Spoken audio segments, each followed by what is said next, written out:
వర్తమానాన్ని మనం ప్రార్థిస్తాం. దేవునికి స్తోత్రం. హల్లెలూయా.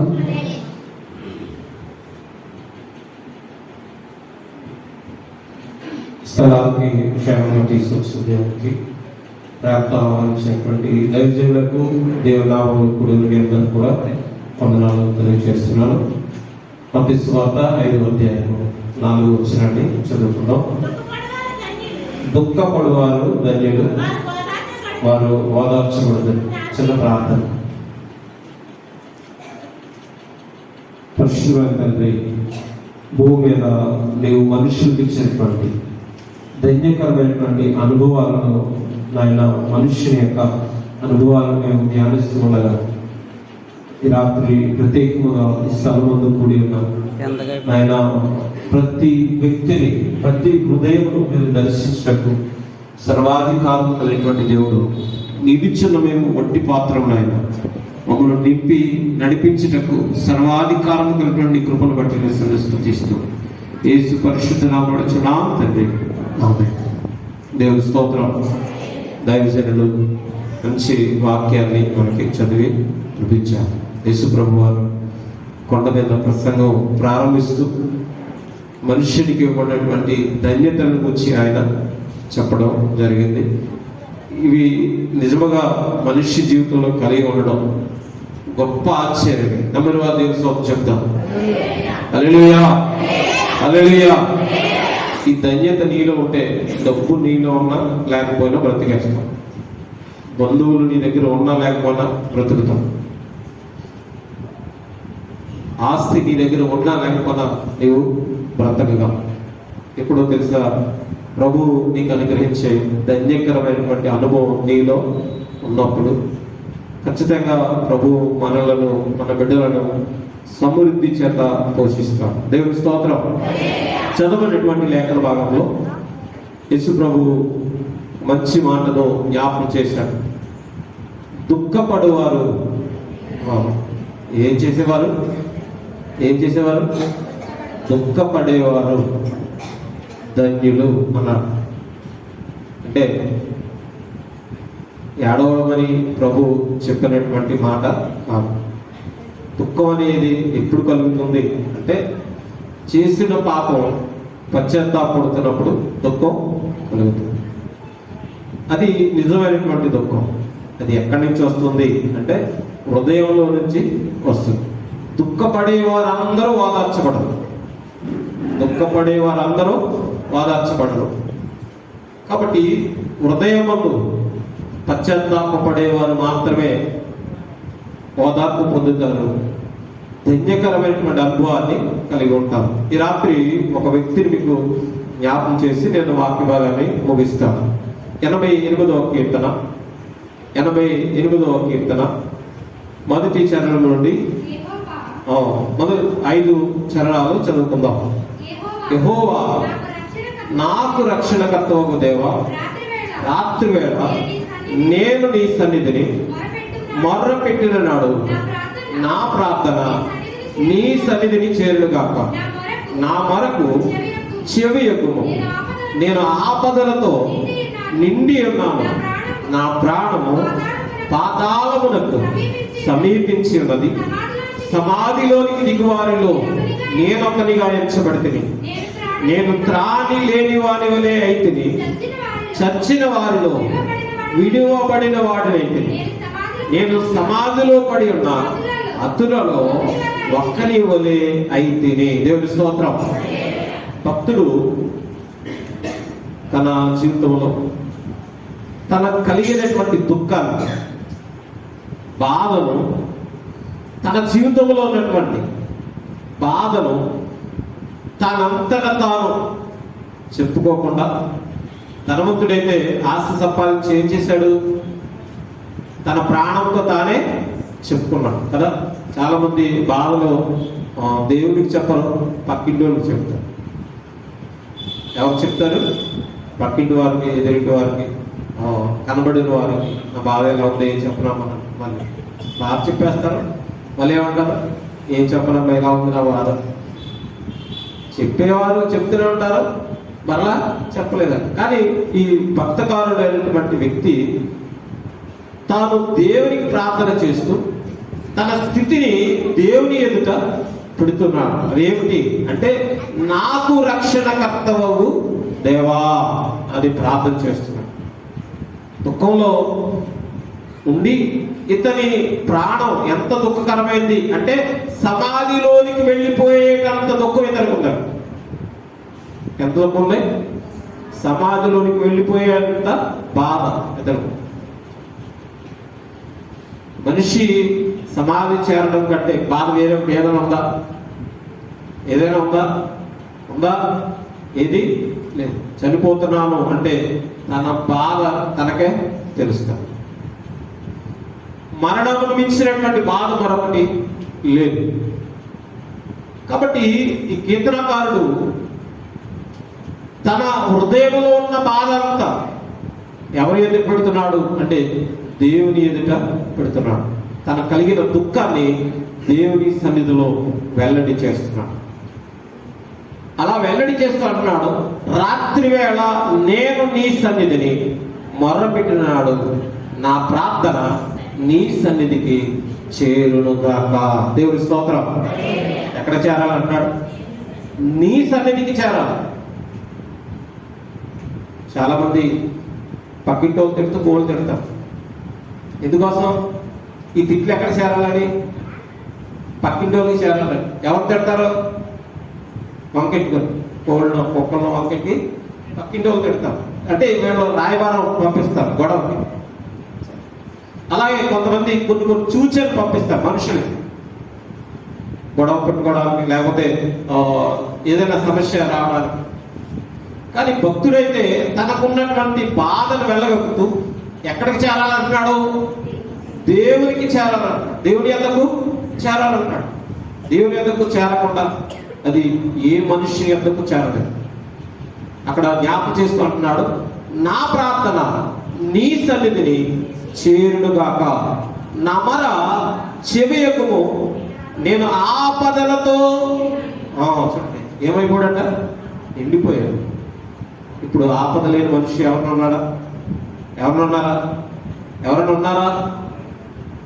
అధికారుల వల్ల ఇప్పుడు నన్నెత్తి వరకు కొంచెమైన ఏమీ లేదు, మనిషికి స్వస్థత లేదు. కాబట్టి మనిషి నిలువెల్ల బాధలే. ఒకప్పుడు గుర్రప్ప వీరన్న గారు చెప్పినట్టుగా నిలువెల్ల ఏంటి? విషం కాదు. ఇప్పుడు నిలువెల్ల బాధలే. మనిషి నిలువెల్ల బాధలే. ఇక్కడ అంటున్నాడు భక్తుడు, ఇదిగో నేను ఆపదలతో. ఆపద అంటే చెప్పకుండా వచ్చేదే ఆపద. చెప్పి రాదు. ఆపద అనేది సడన్ గానే జరుగుతుంది. ఆపదలతో నిండిపోయాడట. ఆపదలతో ఎలా ఉన్నాడో నిండిపోయాడు. చాలా మంది ఈ ఆపదలతో నిండిపోయేంత వరకు దేవుని సన్నిధికి రాదు. ఏదో చిన్న సమస్య ఉన్నప్పుడు దేవుని సన్నిధికి వెళ్ళి ప్రార్థన చేద్దాం అనుకో, మొత్తం మునిగిపోయాక ఇక నాకు ఏ సహాయం లేదు అన్నప్పుడు మాత్రమే ఎక్కడికి వస్తాం? దేవుని సన్నిధికి వస్తాం. కానీ ఇతను సమస్యల్లో మునిగిపోవడానికి ప్రత్యేకమైనటువంటి కారణం, ప్రత్యేకమైనటువంటి ఉద్దేశం ఉంది. అక్కడ జ్ఞాపకం చేసుకుంటున్నాడు, నేను నా ప్రాణమును పాతాళమునకు ఏం చేసింది? ఆపదలు ఉన్నాయి. తన ప్రాణం ఎక్కడికి సమీపించేసిందట? పాతాళానికి సమీపించేసింది. రెండవది, సమాధిలోనికి దిగువారి వలె నేను ఒకనిగా ఎంచబడి తిని, త్రాణి వేని వారి వలె అయితిని, చచ్చిన వారిలో విడువబడిన వాడనైతిని. నేను సమాధిలో పడిన అతులలో ఒకరి వలె అయితిని. 18వ వచనం చదివితే, ఇదిగో నా ప్రియులను స్నేహితులను నీవు నాకు దూరముగా ఉంచున్నావు, చీకటియే నాకు బంధువర్గము. దేవుని స్తోత్రం. చీకటి బంధువర్గం ఎవరికో తెలుసా? సమాధిలో చేరే వారికి తప్ప మరి ఎవరికి ఉండవు. చీకటి సమాధిలో ఏముంటది? చీకటే, మరొకటి ఏమి ఉండదు. ఇంతగా బాధపడ్డాను ఈ వ్యక్తి, ఇంతగా బాధపడ్డాను. ఎంత బాధ అంటే, ఇదిగో నా ప్రియులు లేరు, స్నేహితులు లేరు. ప్రియులుగా ప్రేమించేవారు, తల్లిదండ్రులు ప్రేమించే తల్లిదండ్రులు లేరు, స్నేహితులు లేరు, బంధువర్గం దూరంగా ఉన్నారట. చీకటి నాకు బంధువర్గం అయింది, వారితోనే నేను నివాసం చేస్తాను. చాలా మంది జీవితాలలో చీకటితోనే సహవాసం చేస్తాం. దీంతో మనం ఏ సంబంధంలో వెలుగు సంబంధమై ఉండి మన సహవాసం ఎవరితో ఉండాలి అంటే చీకటితోనే. ఇదిగో ఈ భక్తుడు చీకటితో సహవాసం చేయడానికి గల కారణం, తనకు ప్రియులు లేకపోవడానికి కారణం, స్నేహితులు లేకపోవడానికి కారణం, ఇదిగో వారందరూ దూరంగా వెళ్ళిపోవడానికి కారణం. ఎందుకు ఈ కీర్తనకారుడు తన బాధను దేవుని సన్నిధిలో వెలగొక్కుతున్నాడు అంటే, మనం అతను ఎవరో తెలుసుకోవాలి. ఈ రాత్రి ఆ వ్యక్తి ఎవరో మనం తెలుసుకోవాలి. ఆ వ్యక్తిని కూర్చున్నటువంటి భావం మనం తెలుసుకోవాలి అంటే వారి చరిత్రలోనికి మనం వెళ్ళాలి ఖచ్చితంగా. దేవుని ఉద్దేశానుసారంగా మనం భూమి మీద ముందుకి కొనసాగవలసినటువంటి వారమై ఉన్నాం. కాబట్టి ఈ కీర్తన తన హృదయంలో నుండి తీసుకుని వస్తున్నాడు. ఈ కీర్తన 150 కీర్తనలో చాలా మంది రాశారు. దావీదు రాశాడు ఎక్కువగా, ఇంచుమించుగా 89 కీర్తనల వరకు దావీదు రాస్తే, మిగతా ఆసాపు, కోరాహు కుమారులు వీరు రాస్తారు. కానీ ఒకే ఒక్క కీర్తన రాసినటువంటి వ్యక్తి ఈ కీర్తనకారుడు. ఈ కీర్తనకారుడి గురించి మనం జ్ఞాపకం చేసుకున్నట్లయితే పైన చిన్న అక్షరాలు చూడండి. ప్రధాన గాయకుడి ఆ మహలాతు లయోలోతు అను రాగం మీద పాడదగినది. ఎజ్రాయియుడైన హేమాను రచించిన దైవ కీర్తన. ఇది ఎవరు పాడారు అంటే కోరాహు కుమారులు పాడారు. ఒకప్పుడు ఇంకా మనం జ్ఞాపకం చేసుకున్నాం, వేసాల గుర్రప్పన్న గారు ఒక మంచి పాట రాశారు. మనందరం ఏం చేస్తున్నాం, దాన్ని పాడుకుంటున్నాం. అలాగే ఈ కీర్తనకారుడైనటువంటి హేమాను కీర్తన రచించాడు. పాడింది ఎవరు అంటే కోరాహు. కాబట్టి పాడింది ఒకరు, అనుభవపూర్వకంగా వారు పాట పాడాడు. తన జీవితంలో నుండి అనుభవంతో కూడిన పాట. ఆ పాట అనేకులకు ప్రాధాన్యమైనటువంటి దేవుని కృపకు దగ్గరగా చేస్తుంది. మరి ముఖ్యంగా బాధలను వ్యక్తపరిచేటువంటి కీర్తనలో ఈ కీర్తన, ఈ 150 కీర్తనలో 2వ భాగాన్ని సంతరించుకుంది. ఈ 88వ కీర్తన 2వ భాగాన్ని సంతరించుకుంది.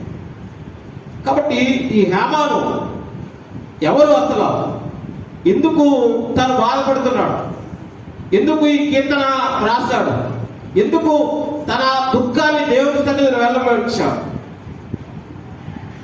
అనేది మనము చరిత్రలోనికి మనం వెళితే, మొదటి దినవృత్తాంతముల గ్రంథము 15వ అధ్యాయము, మొదటి దినవృత్తాంతాల గ్రంథము 15వ అధ్యాయము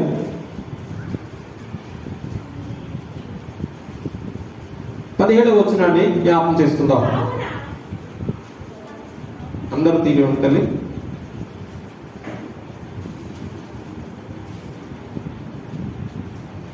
మొదటి దినవృత్తాంతములు పేజీ నెంబర్ చెప్పండి తల్లి.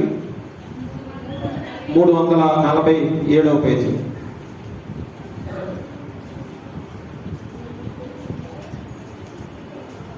పదిహేడవ వచనం. కావున లేవీయులు యోవేలు కుమారుడైన హేమానును, దేవుని స్తోత్రం. హేమాన్ని మనకి పరిచయం చేస్తున్నాడు భక్తుడు. వీళ్ళెవరు అంటే లేవీయులలో యోవేలు కుమారుడు ఎవరు? హేమాను. చూడండి, మర్చిపోకూడదు పేరు. ఏ పేరు? హేమాను. ఏ పేరు? హేమాను.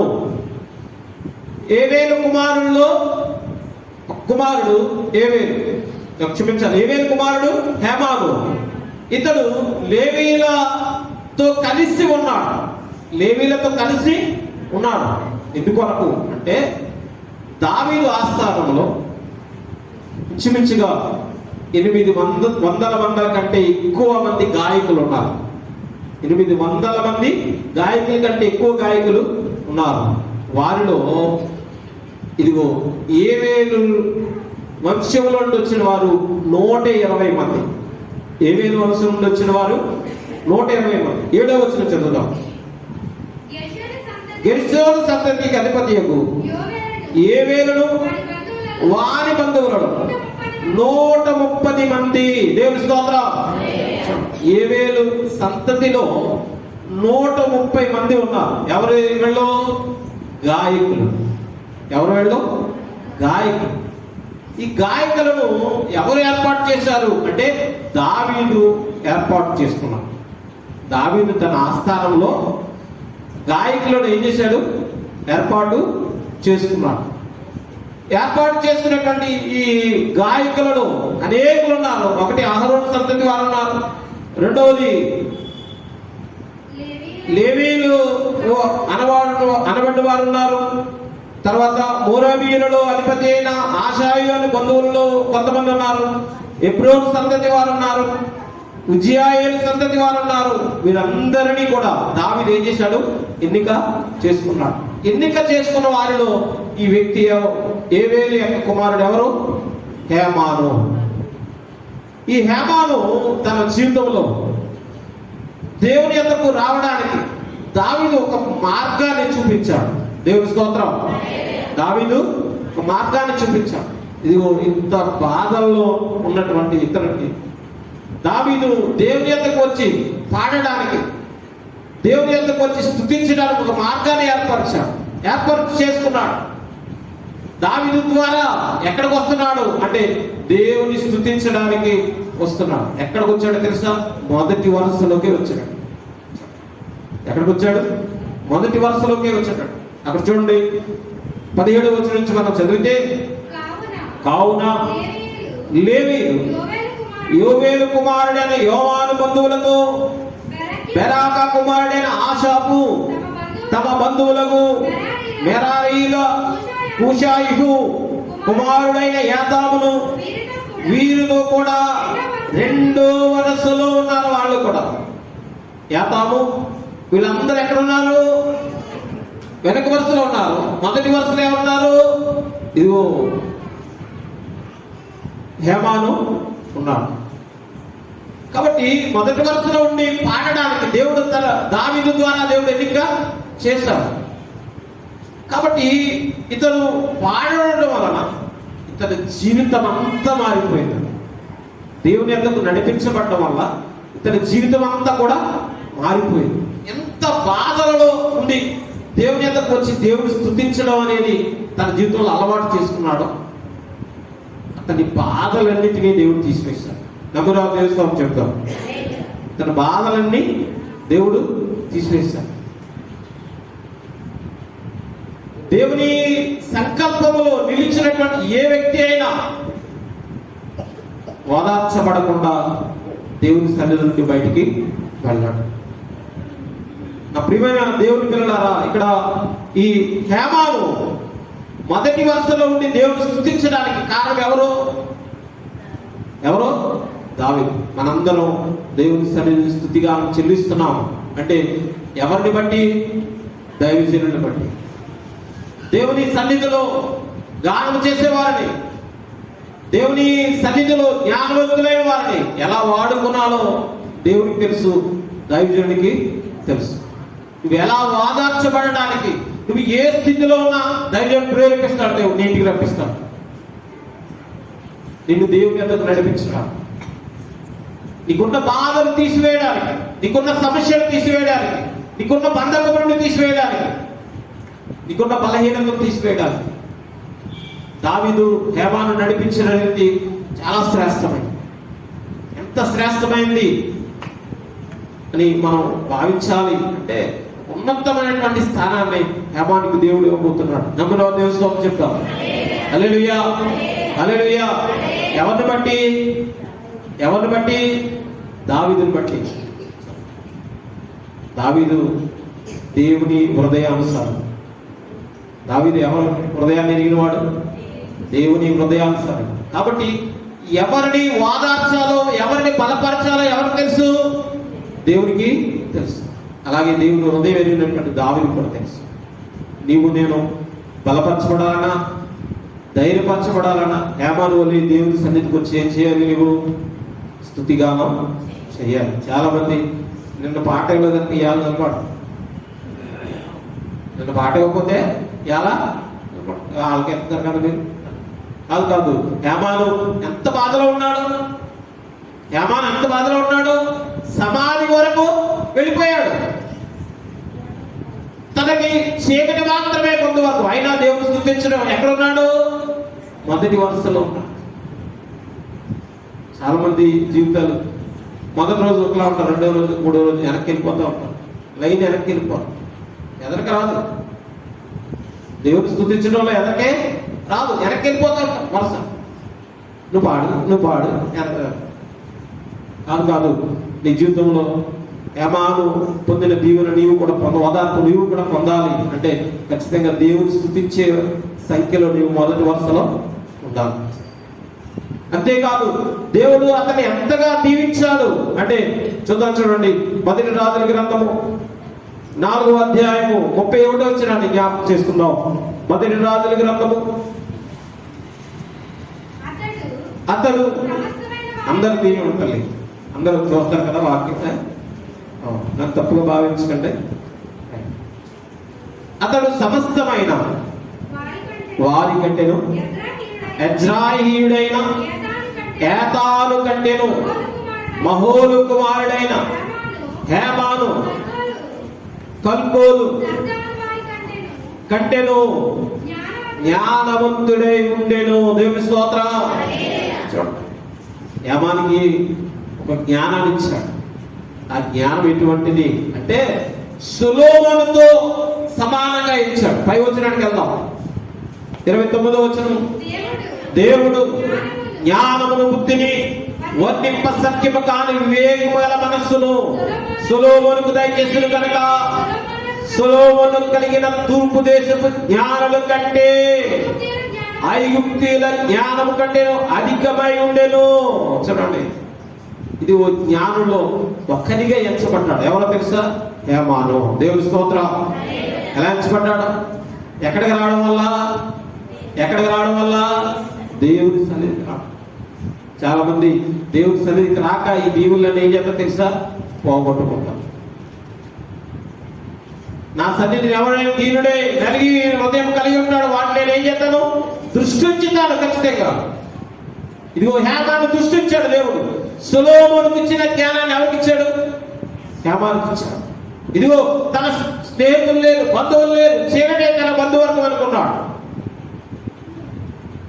ఈ క్లిష్ట పరిస్థితిలో, ఆపదలో నిండి ఉన్నటువంటి తన జీవితంలో, సమాధికి వెళ్ళిపోతున్నటువంటి స్థితిలో దేవుడు ఒక ప్రత్యేకమైనటువంటి ప్రణాళిక దావీదును బట్టి కలిగి ఉన్నాడు.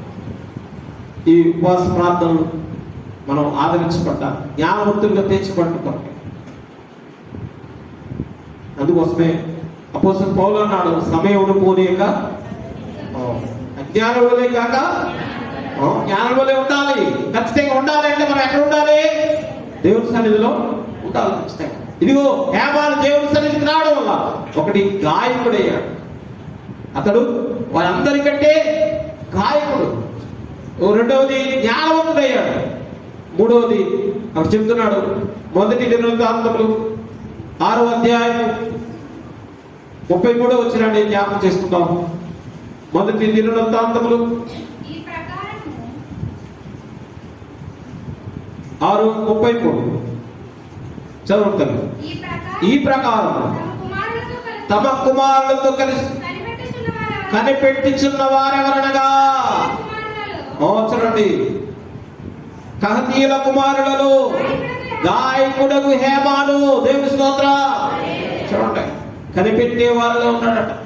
ఎవరో హేమాను. దేవుని సన్నిధికి వచ్చే మనం ఉపవాస ప్రార్థనలు ఏం చేసేవారు తెలుసా? కనిపెట్టి దేవుని సన్నిధిలో ప్రార్థన చేసేవారు. ఇప్పుడు ఎవరో కనిపెట్టి ప్రార్థన చేయడం చేస్తారా? ఉపవాస ప్రార్థనలో జరిగే సమయంలో మేము 3 దినాలు ఏర్పాటు చేసుకునే వాళ్ళం. మరలా 4వ దినం కూడా మళ్ళా జరిగింది.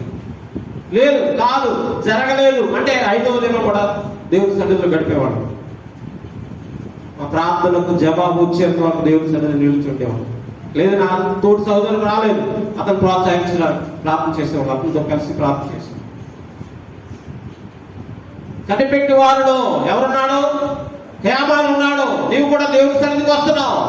దేవుడు చేసేటువంటి కార్యాలను కనిపెట్టేటువంటి అవసరం నీకు ఉందా లేదా? ఖచ్చితంగా ఉందా లేదా? ఉంది ఖచ్చితంగా. కానీ కనిపెట్టాం. దేవుని సన్నిధిని అక్కడ జ్ఞాపకం చేస్తూ అంటున్నాడు, ఇదిగో కనిపెట్టే వారిలో వారు ఉన్నాడు. అతని కుమారులలో గాయకుడకు హేమాను ఇతడు సమూయేలు కుమారుడకు ఏవేలునకు పుట్టినవాడు. దేవుని స్తోత్ర. చూడండి, ఇది ఒక మంచి చరిత్ర. ఎవరికి? హేమానుకి మంచి చరిత్ర. ఎందుకు అర్థం తెలుసా? దావీదును అభిషేకించినటువంటి ప్రవక్త యొక్క మనవడు, సమూయేలు యొక్క మనవడు. ఇతనికి ఒక ప్రత్యేకమైన ప్రణాళిక ఉంది. చాలా మంది దేవుని సేవకులు పిల్లలై భ్రష్టులైపోతారు. అది సమూయేలు పిల్లల జీవితంలో జరిగింది. కానీ ఇదిగో భ్రష్టులైనటువంటి ఏవేలు యొక్క కుమారుడైనటువంటి హేమాను జీవితంలో అలా జరగలేదు. తండ్రి భ్రష్టుడే, కానీ ఈ హేమాను భ్రష్టుడు కాదు. దేవుని పిల్లలుగా దేవుని ఉద్దేశాన్ని మీద పడుతున్నాం. తనకు కలిగినటువంటి దుఃఖాన్ని దేవుని సన్నిధిలో ఓదార్చుకోవడానికి ప్రయత్నం చేశాడు హేమాను. నీ జీవితంలో దుఃఖాన్ని పోగొట్టుకోవడానికి ఇంకా లోకంలో అక్కడక్కడక్కడ వెతుకుతున్నావా? వెతక్కో దేవుని సన్నిధిలో. హేమాను నీ జీవితాన్ని నా జీవితంలో నేర్పిస్తున్నాడు ఖచ్చితంగా పాఠాలు. తన తండ్రి ఎంత చెడ్డవాడో ఇశ్రాయేలీయులందరూ అతని గురించి సాక్ష్యం ఇచ్చారు. పెద్దలందరూ అతని గురించి ముద్ర వేసేశారు. అక్కడ చదువు మొదటి సమూయేలు గ్రంథము 8వ అధ్యాయము, మొదటి సమూయేలు గ్రంథము 8వ అధ్యాయము 2వ వచనం నుంచి మనం చదివితే, యోవేలు అతని జ్యేష్ఠుని పేరు, కుమారుని పేరు యోవేలు, రెండవ వారి పేరు అబియా. వీరి బేషవాలో న్యాయాధిపతులుగా ఉండేది. అతని కుమారులు అతని ప్రవర్తనను అనుసరింపక ధనాపేక్షకులై లంచము పుచ్చుకుని న్యాయమును త్రిపివేయగా ఇశ్రాయేలు పెద్దలందరూ కూడి రామాలో సమూయేలు వద్దకు వచ్చి, చిత్తగించుము, నీవు వృద్ధుడవు, నీ కుమారుని ప్రవర్తన వంటి ప్రవర్తన గల వారు కారు గనుక సకల మర్యాద చెప్పున మాకు రాజుని నియమించే. అతడు ఏం చేస్తాడు? మాకు న్యాయం తీస్తున్నాడు. ఇశ్రాయేలు ప్రజలని ఎంత బలహీన స్థితి తీసుకువెళ్ళిపోయారు ఈ యోవేలు అబియా అన్నవారు. అంటే దేవుడి దగ్గరకు వెళ్ళకుండా మనుషుల దగ్గరకు వెళ్ళేటట్టుగా చేసేసారు. ఎక్కడికి వెళ్ళకుండా దేవుని దగ్గరకు వెళ్ళకుండా ఎక్కడికి వెళ్ళేటట్టు వెళ్ళి ఎవరి దగ్గరికి వెళితే వాళ్ళకి పేరు కలుగుతుంది, దేవుని దగ్గరకు వెళితే పేరు కలుగుతుంది. కానీ ఎవరి దగ్గరికి వెళ్ళాలనుకుంటున్నారు వాళ్ళు? మనుషులే. ఎవరిని బట్టి? యోవేలు అబియాను బట్టి. వారి ప్రవర్తన సరిగా లేదు కాబట్టి, సమూయేలు పిల్లలైనటువంటి ఇద్దరు పిల్లలు ప్రవర్తన సరిగా లేదు కాబట్టి వీరు దేవుని అధికారాన్ని ధిక్కరించారు. అక్కడ సమూయేలుతో దేవుడు చెప్తాడు, చూద్దాం చూడండి. అందుకు యెహోవా సమూయేలునకు సెలవిచ్చినదేమనగా, జనులు నీతో చెప్పిన మాటలన్నిటి ప్రకారం జరిగిపోము. వారు నిన్ను విసర్జింపలేదు గాని తమ్ముని ఏలకుండా. ఎవరు విసర్జించారట? వారు దేవుని విసర్జించారట. ఇశ్రాయేలు ప్రజలు ఎవరిని బట్టి? యోవేలుని బట్టి, అబీయాని బట్టి. చాలా మంది జీవితాలలో ఇది జరుగుతుంది ఖచ్చితంగా. మనుష్యులను బట్టి దేవునికి దూరం అయిపోతారు, మనుషులను బట్టి సంఘానికి దూరం అయిపోతారు, మనుషులను బట్టి కుటుంబానికి దూరం అయిపోతారు మనుషులు చాలా మంది. దేవుడి ఉద్దేశాన్ని ఎదుర్కొడుతున్నారు. ఇదిగో ఈ సమూయేలు పిల్లలు చేసిన పని చాలా దుర్మార్గం, చాలా దుర్మార్గమైన. దేవుని యొద్దకు రాకుండా వారు ఎలా ఉన్నారు? అడ్డుబండగా ఉన్నారు. ఒకవేళ ఈ ఉపవాస ప్రాంతంలో నీవు కూడా సమూయేలు పిల్లలు ఉంటే మార్చుకొని స్థితి దేవునికి దూరం చేసేసారు వారు. ఇదిగో దేవుని ఏలకుండా దేవుని అధికారంలో నుండి మారిపోయారు. సొలొమోను చెప్పాడు. అందుకోసం 3వ అధ్యాయంలో 5వ వచనం చెప్తాను, చూడండి. సమూయేలు సామెతల గ్రంథము 3వ అధ్యాయము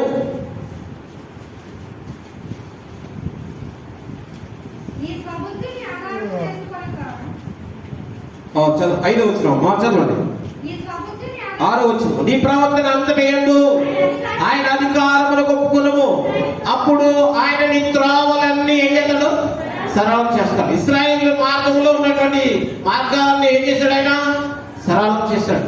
ఎర్ర సముద్రం అడ్డుగా వచ్చింది, దాన్ని పాయలు చేస్తాడు. సముద్రం వచ్చాడు, భయం లేకుండా చేశాడు. కానీ ఇప్పుడు ఎక్కడికి వెళ్ళిపోతున్నారు వాళ్ళు? రాజు చేయగలరు ఇవన్నీ? రాజు చేయగలరా? మనుషులు చేయగలరా? దేవునికి తప్ప మనుషులకు ఇవి అసాధ్యం. కానీ ఇదిగో మీరు మనస్సును ఈ విధంగా పని చేశారు. మీరు ఎవరు వెళ్ళో యోవేలు, అబీయా. ఇంత దుర్మార్గమైనటువంటి పని చేశారు. ఇదిగో ఈ దుర్మార్గులకు పుట్టిన వ్యక్తే హేమాను. ఇప్పుడు పక్క స్నేహితులు వచ్చి అడుగుతాడు, అరే నేను ఆపేద్దాం అన్నట్టు కదా అంటే ఎలా ఉంటుంది మనసులో? ఎలా ఉంటుంది? భోజనం చేయబుద్ధి అవుతుందా? అవుతుందా? అందుకోసమే ఆ వ్యక్తి ఒక మాట చెప్పాడు. చూడండి 88వ కీర్తన 88వ కీర్తనలో భక్తకారుడు ఒక మాట చెప్తున్నాడు. ఎప్పటి నుంచి బాధపడుతున్నాడు తెలిసిన వ్యక్తి? బాల్యము నుండి.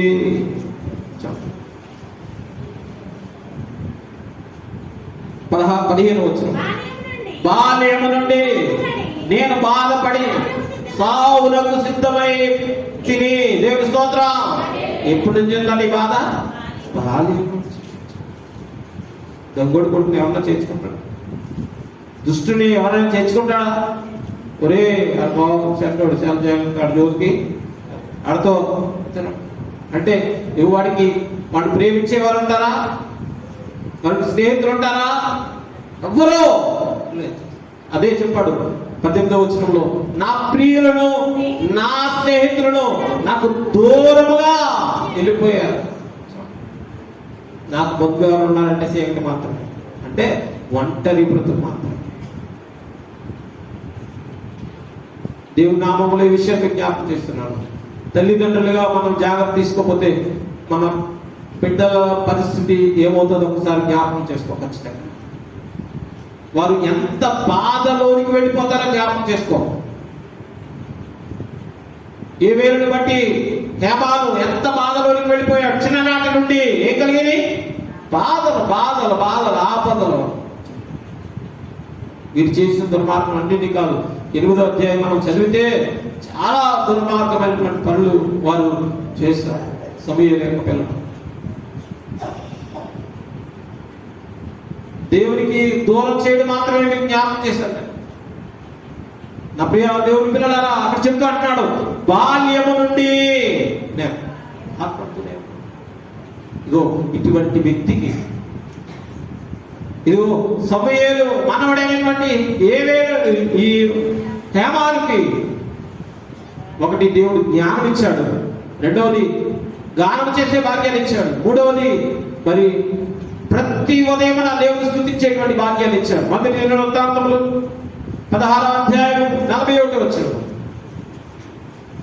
మొదటి దినవృత్తాంతములు 16వ అధ్యాయం 41వ వచనం. ఉదయాస్త సమయములందు అనుదినమున నిత్యమైన దహన బలిని ఆయనకు అర్పించుటకై అచ్చట అతడు యాజకుడైన అతని సహోదరుడైన నియమించెను. యెహోవా కృప నిత్యము 47వ వచనం. ఆయనను స్తుతించుటకై వీరితో కూడా హేమానుడు, చూడండి, ఎదుగుతూను పేళ్ల వరుసను ఉదారింపబడిన మరికొందరిని నియమించాడు. దేవుని స్తోత్రం. ప్రతి ఉదయమున స్తుతించే భాగ్యాన్ని కలిగి ఉన్నాడు. హేమా, ఇదిగో నీ జీవితంలో నీకు ఎన్ని బాధలు ఉన్నా, నీ వెనక శత్రువు ఉన్నా, నీ ముందు శత్రువు ఉన్నా, నీ స్థితి ఏమవ్వాలో తెలుసా? ప్రతి ఉదయమున దేవుని స్థితి ఎక్కడికి చేర్చబడాలి? దేవునికి చేర్చబడాలి. తన కీర్తనకారుడు 2వ చరణంలో చెబుతాడు ఆయన, ఇదిగో నా ప్రార్థన నీ సన్నిధిని ఏమవ్వాలి? చేరుడుగాక అన్నాడు ఖచ్చితంగా. అందుకో ఉదయం ప్రతి ఉదయమున ఆయన కృప నిత్యము ఉండునని ఆయనను ఏం చేస్తున్నాడు? స్తుతిగానం చెల్లిస్తున్నాడు. ఎంత బాధలో ఉన్నాడు. ఆయన కంటే ఎక్కువ బాధ ఉందా నీకు? ఎవరికంటే? యమాను కంటే ఎక్కువ బాధ ఉందా నీకు? నీకు స్నేహితులు ఉన్నారు, బంధువులు ఉన్నారు, ఉన్నారా లేదా? ప్రియ దేవుని పిల్లలారా, దేవుని ఉద్దేశానుసారంగా దేవుని ఉద్దేశానికి ఎదురు పెడుతున్నా. దేవుని ప్రతి ఉదయం స్తుతించే భాగ్యాన్ని ఇచ్చాడు. అంతేకాదు అక్కడ చెప్తూ అంటాడు, మొదటి దినవృత్తాంతములు 25వ అధ్యాయం 5వ వచనాన్ని జ్ఞాపకం చేసుకుందాం. 25వ అధ్యాయం 5వ వచనం. వీరందరూ దేవుని వాక్కు విషయములో రాజులకు దీర్ఘదర్శియకు హేమాను యొక్క కుమారుడు. దేవుని స్తోత్రం. యామాను యొక్క పిల్లలు ఏమైపోయారట? దీర్ఘదర్శులు అయిపోయారట. దేవుని స్తోత్రం. ఏమైపోయారు? ఇదంతా జరగడానికి కారణం ఏంటో తెలుసా? దావీదు ఇది హేమాను నిండుకొని ఇదిగో వరుస సంఖ్యలో స్తుతించే వారిలో ఎన్నిక చేయరు. దేవుని ఉద్దేశాన్ని ఎదురు పెడుతున్నాడు. దేవుని చిత్తం ఎరిగిన వాడు ఖచ్చితంగా నేను నిలబెట్టినప్పుడు నేను దేవుని స్తుతించడం నేర్చుకోవాలి. ఖచ్చితంగా చాలా మంది పాస్టర్ గారు, అమ్మా వచ్చి అదొకొచ్చి పాట పాడంటే సిగ్గు, కూర్చునే పాట కాదు కాదు. నువ్వు నిలబడి దేవుని సన్నిధిని స్తుతిగా చెల్లించడానికి నేను సిద్ధపాటు చేసుకుంటే, ఇదిగో హేమాను యొక్క స్థితి ఏమైందో తెలుసా? అక్కడ చెప్తూ అంటున్నాడు. ఇంకత బోధన చూడండి. వీరందరూ దేవుని వాక్కు విషయంలో రాజునకు దీర్ఘదర్శకు హేమాను యొక్క కుమారుడు హేమాను సంతతిని గొప్ప చేయుటకు. దేవుని స్తోత్రం. హల్లెలూయా. దేవుడు ఇగో దావీదునకు దీర్ఘదర్శి అయిపోయాడు. దేవుని స్తోత్రం. ఎవరికే నియమించినటువంటి వాడు ఎవరు? దావీదు. దావీదునకే దేవుని వాక్కు అందించే విషయంలో దీర్ఘదర్శి అయిపోయాడు, అనగా సలహాదారి అయిపోయాడు. దేవుని స్తోత్రం. సంఘంలో మరి దేవుని పిల్లలుగా ఆయన స్తుతిస్తున్నటువంటి మనం ఇగో దావీదునకు మంచి సలహా ఇచ్చాడు. ఎవరు? హేమాను. అలాగే సంఘంలో మరి దైవజనులకు, పెద్దలకు మంచి సలహా ఇచ్చే వారికి మనం ఉండాలి. దైవజనుడికి, పెద్దలకు మనం ఏవాలి? మంచి సలహా. చాలా మంది ఫ్రాడ్ చేసే సలహాలు ఇస్తారు. చాలా మంది బలహీనపరిచే సలహాలు ఇస్తారు. కాదు కాదు. ఇదిగో హేమాను దేవుని వాక్యానుసారంగానే ఏం చేస్తున్నాడు తెలుసా? ఇదిగో సలహా ఇస్తున్నాడు. ఎవరికి? దావీదుకు. నువ్వు కూడా దేవుని సన్నిధిలో ఉంటే ఖచ్చితంగా ఇగో దైవజనుడు కూడా నువ్వు దారి చూపిస్తావు. ఖచ్చితంగా మేము దేవుని దాసులం, మీరు దేవుని యొక్క పిల్లలు. పిల్లలు ఎక్కువ, దాసులు ఎక్కువ? మాట్లాడరేంటి? పిల్లలు ఎక్కువ, దాసులు ఎక్కువ? మాట్లాడాలి మీరు ఖచ్చితంగా. నాకేం వినపడతలేదు ఈ మాట. పిల్లలు ఎక్కువ, దాసులు ఎక్కువ? ఎవరు ఎక్కువ? పిల్లలే ఎక్కువ. ఎవరికి? దేవునికి ఖచ్చితంగా. ఇదిగో దీర్ఘదర్శి అయిపోయాడు ఎవరు? హేమాను. ఇదిగో దావీదు నాకు ఏమిస్తున్నాడు? సలహా. తన స్థితి ఏంటి ఒకప్పుడు, తన బాధ ఏంటి, ఎన్ని వేదనలు ఉన్నాయి, ఎంత బాధ తన హృదయంలో దాచుకున్నాడు. ఇదిగో ఇవన్నీ మరిచాడు. దావీదు నాకు ఏమిస్తున్నాడు? సలహా. అతని జీవితం అంతా ఏం చేయబడింది? మార్చబడింది. ఇప్పుడైతే దీర్ఘదర్శి అయ్యాడో దేవునికి ఒక ప్రణాళిక వచ్చేసింది. దేవునికి ఒక ప్రణాళిక వచ్చేసింది. ఎవరి పట్ల? హేమాను పట్ల, హేమాను సంతతి పట్ల. దేవుని స్తోత్రం. దావీదుతో చెప్పాడు, దావీదుకు కృప తొలగిపోలేదు. దావీదు పాపం చేసినా కృప తొలగిపోలేదు. సౌలు నుండి కృప తొలగిపోయింది, కానీ దావీదు నుండి కృప తొలగిపోలేదు. ఇదిగో నీ సంతానాన్ని స్థిరపరుస్తానని వాగ్దానం చేసి సొలొమోను చేసిన అతిక్రమాన్ని బట్టి దేవుని బిడ్డలు 2 భాగాలు అయిపోయారు.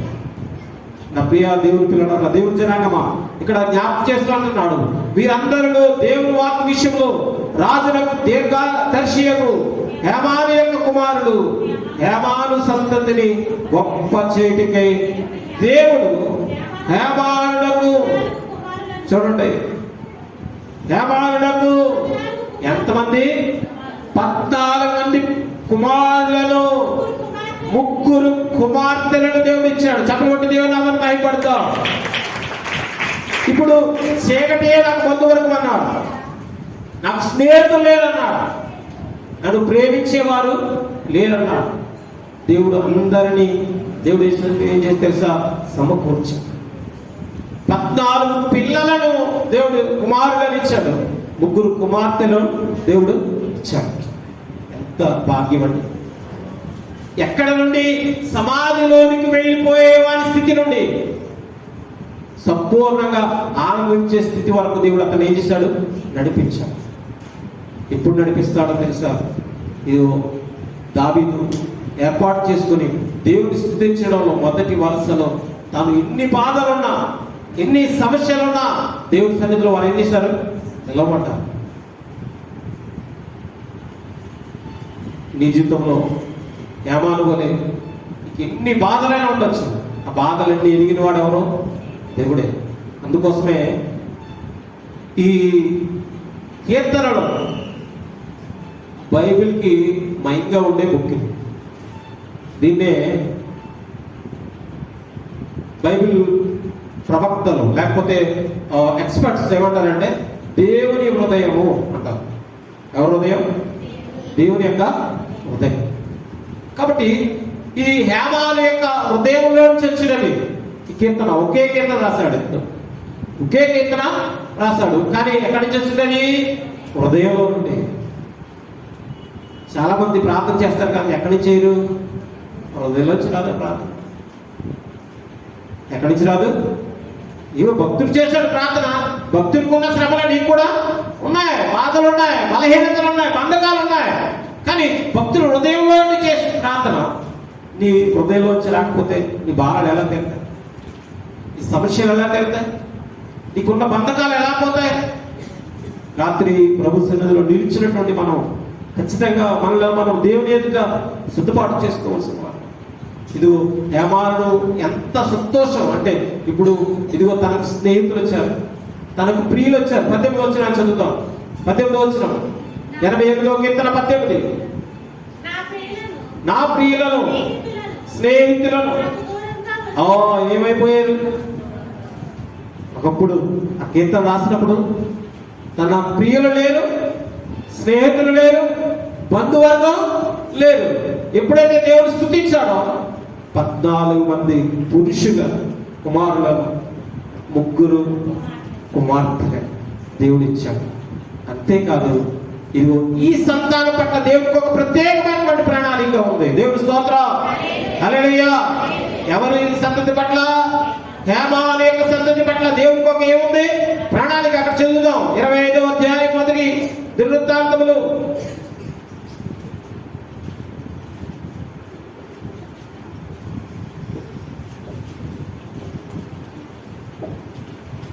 5-6 వచనాలు చదువుదాం. వీరందరూ దేవుని వాక్కు విషయంలో రాజులకు దీర్ఘదర్శి హేమాను యొక్క కుమారుడు హేమాను సంతతిని దేవుడు ఏం చేయాలనుకున్నాడట? గొప్ప చేయాలనుకున్నాడు. దేవుని స్తోత్రం. ఎంత దుఃఖపడ్డాడు ఈ భక్తుడు. ఏం చేయబడుతున్నాడు? ఇప్పుడు ఏం చేయబడుతున్నాడు? ఓదార్పు పొందుతున్నాడు. ఎవరు ఇతన్ని హెచ్చించింది? మనుషులా కాదు. ఎవరు హెచ్చించారు? దేవుడే. అందుకోసం మొదటి వచనంలోనే 88 కీర్తన మొదటి వచనంలోనే చెప్పాడు, నా రక్షణకర్తవగు దేవా అన్నాడు. భూమి మీద నిన్ను రక్షించేవాడు, నీకు ఉన్న ఇబ్బందుల నుండి, బలహీనత నుండి, సమస్యల నుండి, రోగం నుండి విడిపించేవాడు ఎవరైనా ఉన్నాడు అంటే రక్షించే దేవుడు తప్ప మరి ఎవరో లేదు. దేవుడి ఉద్దేశానుసారంగా భూమి మీద కొనసాగడానికి నువ్వు సిద్ధపాటు చేసుకోవాల్సిందే. అక్కడ జ్ఞాపకం చేసుకుంటున్నాడు, హేమాను సంతతిని గొప్ప చేయటకే దేవుడు హేమానులకు 14 కుమారులను 3 కుమార్తెలను అనుగ్రహించి ఉండెను. వీరందరూ ఆశాపురకును ఎదుగునకును హేమానునకును రాజు చేసి ఉన్న కట్టడి ప్రకారము యెహోవా ఇంటిలో తాళములు, స్వరమండలములు, సితారాలు వాయించుచు గానము చేయుచు తమ తండ్రి చేతి కింద దేవుని మందిరపు సేవ జరిగించుచున్నారు. దేవుని స్తోత్రం. ఇగో ఈ 17 మంది పిల్లలు ఎక్కడ ఉన్నారు? చాలా మంది పిల్లలే అయ్యారు ప్రార్థన చేయమని అంటారు. పిల్లలు పుడితే దేవుని సన్నిధిలో అయ్యారు ఒట్లు అస్సలు బాగలేదు ప్రార్థన చేయండి అంటారు. తగ్గితే మళ్ళీ కనపడరు. ఎన్ని సంవత్సరాలు అయ్యారు ప్రతి శుక్రవారం ఇంటికి వచ్చి ప్రార్థన చేసినట్టు. ఆదివారం ఎక్కడైనా పనంటే పోతాం. ఎక్కడ కాపాడదు? దేవుని సన్నిధిలో ఏంటో. ఇదిగో వీరి పిల్లలందరూ ఎక్కడ ఉన్నారట?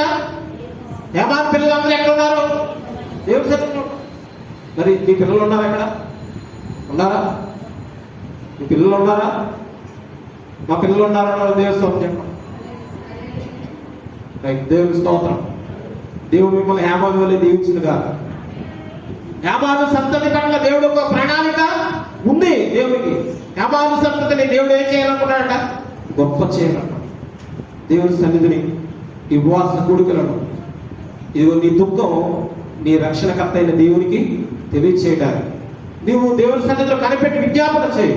ఇదిగో హేమాను ఇచ్చినటువంటి సంతోషాన్ని, హేమాను దుఃఖాన్ని తీసివేసిన దేవుడు నీ దుఃఖం, నీ బలహీనత, నీ బంధకం తీసివేస్తాడు. అటువంటి కృప దేవుడిని కలుగు చేయాలని తెలియజేసి మాట ముగిస్తున్నాను. సంబంధించినటువంటి దైవజనులకు వందనాలు తెలియజేస్తున్నాను.